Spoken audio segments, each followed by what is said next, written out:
ఇక్కడ ఎమ్మెల్యేనా అంతే అయ్యో పాపం అన్నారు. మరి ఇప్పుడు మనల్ని కూడా అన్నారు అయ్యో పాపం అని. యూరియా దొరుకుతుందా ఇప్పుడు? ఏమంటారు ఏమంటే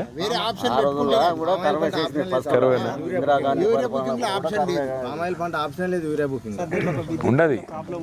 ఏమంటారు ఏమంటారు అట్లాంటి పోయినప్పుడు చెట్లు బర్న్ అవుతున్నాయి, దాన్ని షిఫ్ట్ చేయాలంటే చెట్లు బర్న్ అవుతున్నాయి.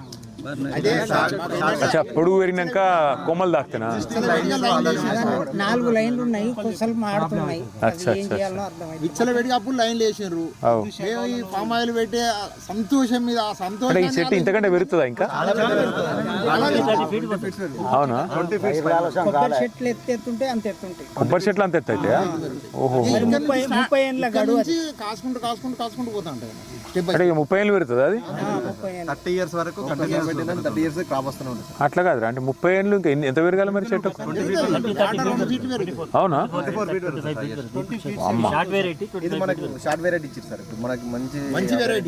అంటే నాకు ఇప్పటికిప్పుడైతే పరిష్కారం లేదు కానీ మరి మన ప్రభుత్వం అయితే 2 నెలలు వస్తుంది, పక్కా వస్తుంది. నాకైతే మరి మార్పు మీరు కోరుకున్నారు కదా, నేనేం చేయాలి? భూపాలపల్లిలో పాలు చేయరు, నేను చెప్తూ ఉల్టా చేస్తాడు. నేను చెప్పినా అనుకో రేవంత్ రెడ్డి లాగిచ్చిండు. ఏందే కేసీఆర్ గోదావరిని లాగిచ్చిండు.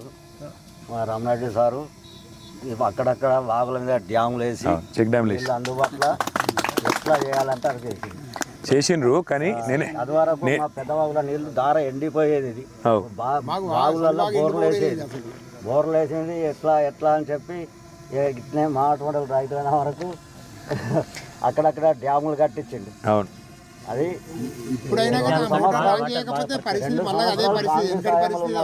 అయితే నేను ఒక మాట ఇప్పుడు నేను ఎడికి వచ్చిన అంటే మీ కాళేశ్వరం ప్రాజెక్ట్ కట్టారు కదా, కట్టిన కాడ ఎక్కడనైతే నీళ్లు కిందికి గోదావరిలో ఉత్త సముద్రంలోకి వస్తున్నాయో ఆ నీళ్ళని ఎత్తిపోయకుండా కావాలని ఎండబెడతాడు. ఆ 2 పిల్లర్లు ఏదో అయినాయి కిందికి అయినాయి అని చెప్పి మొత్తం ప్రాజెక్ట్ కూలిపోయింది అని నేను బదలాం చేసుకుంటా నీళ్ళు కిందికి పోనిస్తాడు. అసలు ఆ బ్యారేజ్ దగ్గర పోకుండా మేడిగడ్డను ముట్టకుండానే యువతలకి 10 కిలోమీటర్ల మీదకి కన్నపల్లి పంప్ హౌస్ అని ఉంది. ఆడ 2 పంపులు చాలు చేస్తే ఇలా మొత్తం అన్ని ప్రాజెక్టులు నిండుతాయి. ఆ చూపెడుతందుకు పోయినాయి 1,00,000 క్యూసెక్కుల నీళ్లు కిందికి బేకారు పోతున్నాయి, వేస్ట్గా కిందికి సముద్రంలోకి పోతున్నాయి. అది ఆంధ్రాకు వనికిరావు, మనకు వనికిరావు, కిందికి గోదావరిలో పడి కిందికి సముద్రంలో పోతున్నాయి. అది చాలు చేయాలి, తెలంగాణ రైతులకు నీళ్ళు ఇవ్వాలని చెప్పి అడిగేందుకు పోయినాం. కానీ వచ్చేటప్పుడు ఏమన్నాడంటే రమణారెడ్డి సాబు, మా దగ్గర పామాయిల్ మంచిగా అయింది, రెండోది ఏంటంటే అన్న చెప్పింది అంతా ఇప్పుడు రైతులు జనరల్గానే అంత అవస్థలు ఉన్నారు, టైంకు యూరియా దొరకది, రైతు బంధు పడది, కరెంటు చక్కగా ఉండలేదు.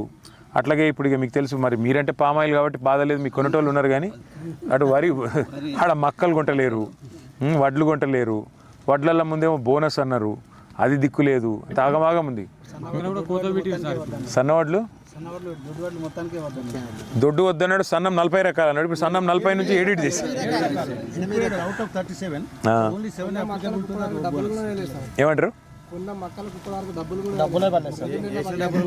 మీ గుంజుకోకపోతే ఆయనే గొప్పోడు, మీ ఎత్తుకపోతే ఆయనే గొప్పోడు అంటున్నాను. పాపం అని ఓటెత్తిరి, ఓటేసిన పాపానికి ఇప్పుడు మనం పాపం అంటోళ్ళు ఎక్కువ అవుతాయి కొన్ని కానీ బాధ లేదు. కాకపోతే కేసీఆర్ సార్ ఒరిజినల్గా అనుకుంది ఏంటంటే మీ పామాయిల్ 20 లక్షల ఎకరాల్లో పామాయిల్ పంట కావాలి, 30 మిల్లులు పెట్టాలని ప్లాన్ చేసిండు. మొత్తం 30 మిల్లులు. అయితే ఆ 30 మిల్లులలో ఇప్పటికి ఒకటే చాలా అయింది. మనం పోయినాక ఏమైందంటే పట్టించుకున్నోడు లేడు, ఇప్పుడు పంటను పట్టించుకునే లేదు. ఇదివరకు భద్రాద్రి ఖమ్మం జిల్లాలో అశ్వరావుపేట ఉండే, అది అశ్వరావుపేట ఒకటే ఉండే. అటువంటి 30 పెట్టాలని చూసిండు కేసీఆర్ గారు. నర్మెట్ అయిపోయింది, ఇప్పుడు నిర్మల్ ఒకటి అవుతుంది, ఇక్కడ కూడా ఒకటి చిన్నది వస్తుందట. అట్లా 30 మిల్లులు వస్తే అప్పుడు రైతుకి ఇక డోకలేదు పామాయిల్ రైతు. ఇప్పుడు మొత్తం మనం అనుకున్నది 20 లక్షల ఎకరాలు, ఇప్పుడు ఎంతకు వచ్చిందంటే మన గవర్నమెంట్ ఉన్నప్పుడే 1,50,000కు వచ్చింది, ఇప్పుడు 3 లక్షల ఎకరాలకు దగ్గర పడ్డది. కానీ ఇంకొద్దిగా గవర్నమెంట్ కింద ప్రోత్సహిస్తే బాగుంటుండే, ఈ పాటికే ఒక 7-8 లక్షలకు పోతుంటివి. ఎందుకంటే ఇప్పుడు మిమ్మల్ని చూసి ఇప్పుడు మీరే అన్నారు కదా, నన్ను చూసి ఒకళ్ళు పెడతా అంటున్నారు అని, ఒకళ్ళని చూసి ఒకళ్ళు నేర్చుకుంటారు రైతులు. ఇప్పుడు మెయిన్ ఏంటంటే ఇప్పుడు ఈ సన్న వడ్లకి ఇంతకు 500 బోనస్ అంటారు కదా సార్. బోనస్ అనేది ఈ ఫామ్ ఆయిల్ పెట్టే రైతులకు ఇచ్చినట్టు అంటే దానికి వరి పెట్టకపోతే 10,000 ఇస్తారట. ఉత్తగా ఎట్లా వరి పెట్టకపోతే వరి వేయకు నువ్వు వేయకపోతే నీకు 10,000 ఇస్తా అంటాను ఎవరన్నారు అంటాను అట్లా అంటే ఎవరన్నదే క్రాప్ హాలిడే వాళ్ళు నువ్వు రేవంత్ రెడ్డి అంటే నమ్మేవా ఆయనతో కొంప మునుగుతుంది నమ్ముతలేదు అట్లా కాదు సార్.